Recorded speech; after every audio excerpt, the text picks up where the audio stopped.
Hey everyone, and welcome back to the channel. Today, we're diving deep into one of Netflix's most gripping and emotionally charged Indian series, The Railwaymen, the untold story of Bhopal 1984. The show markets itself as a tribute to the unsung heroes of a nightmarish tragedy. But how much of what we see on screen is rooted in historical fact? Who were the real railwaymen? And where did the creators take creative liberty to craft this compelling narrative? Stick around as we separate fact from fiction and analyze the true story behind the Railwaymen. Let's start with the unshakable, horrific truth that forms the bedrock of the series. In the early hours of December 3, 1984, a catastrophic gas leak from the Union Carbide India Limited pesticide plant in Bhopal, Madhya Pradesh, released over 40 tons of methyl isocyanate and other poisonous gases into the air. This was, and remains, the world's worst industrial disaster. Official death tolls in the immediate aftermath were in the thousands, but long-term estimates from activists and NGOs suggest a final toll of 15,000 to 20,000 deaths, with over 500,000 people suffering from lifelong injuries and health complications. The show's depiction of the chaos is visceral and accurate. The panic, the burning sensation in the eyes and lungs, the mass exodus, and the heartbreaking piles of the dead. This is not dramatization for effect. It's a sobering reflection of historical accounts and survivor testimonies.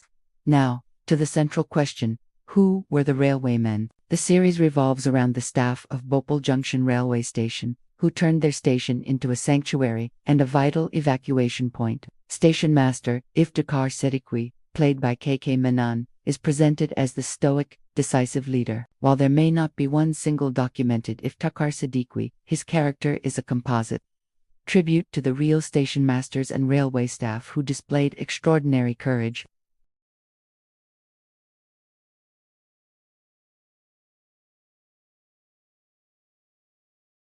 The young, idealistic constable Imad Riaz is likely a fictional creation. He represents the countless ordinary individuals, railway employees, police, civilians who stepped up amidst the horror, often without orders, guided purely by humanity.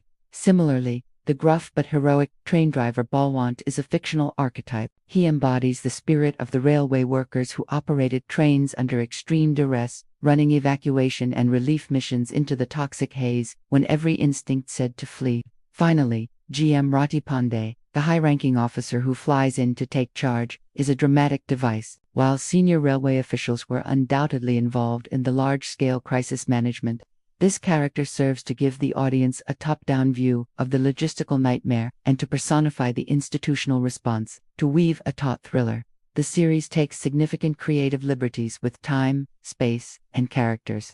First, the timeline. The show condenses the disaster's aftermath into one intensely dramatic night. In reality, the rescue and relief efforts, and the ongoing struggle, lasted for days, weeks, and decades. This compression is a standard narrative technique to maintain pacing and tension. Second, the centralized setting. By focusing almost entirely on Bhopal Junction, the series creates a microcosm of the larger tragedy. It's a powerful storytelling choice, but remember, the disaster engulfed an entire city. The heroism and horror were spread across countless neighborhoods, hospitals, and streets. And third, the fictional thriller elements. The subplot involving the journalist trying to expose corporate negligence before the leak is a fictional construct to build pre-disaster suspense. Similarly, the gangster storyline, while highlighting the societal chaos, is a dramatic tool. The climactic fight to save a train inside the station is Hollywood-style heroism meant to provide a cinematic climax. So, if parts are fictionalized, does the Railwaymen succeed as a true story analysis? Emphatically, yes. Its greatest strength isn't in documenting every fact, but in capturing the essence and emotion of that night. It shifts the lens from just the staggering statistics and corporate malfeasance to the human spirit of resilience. It asks, in the face of unimaginable institutional failure, what do ordinary people do? The answer, as the show and history tell us, is they become heroes. They open their doors, they drive trains into danger, they give up their own oxygen, and they try to save whoever they can. The series serves as a vital gateway to history.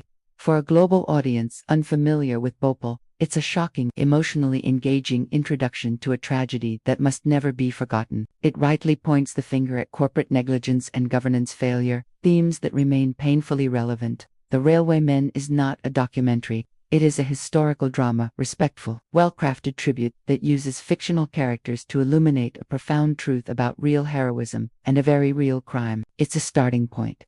If this series moved or angered you, I encourage you to seek out the documentaries, the books, and the ongoing stories of the survivors who continue to fight for justice 4 decades later. What did you think? Did the balance between fact and fiction work for you? And were you aware of the Bhopal disaster before watching? Let's talk about it in the comments below. If you found this analysis helpful, please give this video a thumbs up and subscribe for more deep dives into the true stories behind your favorite shows. Thanks for watching, and I'll see you in the next one.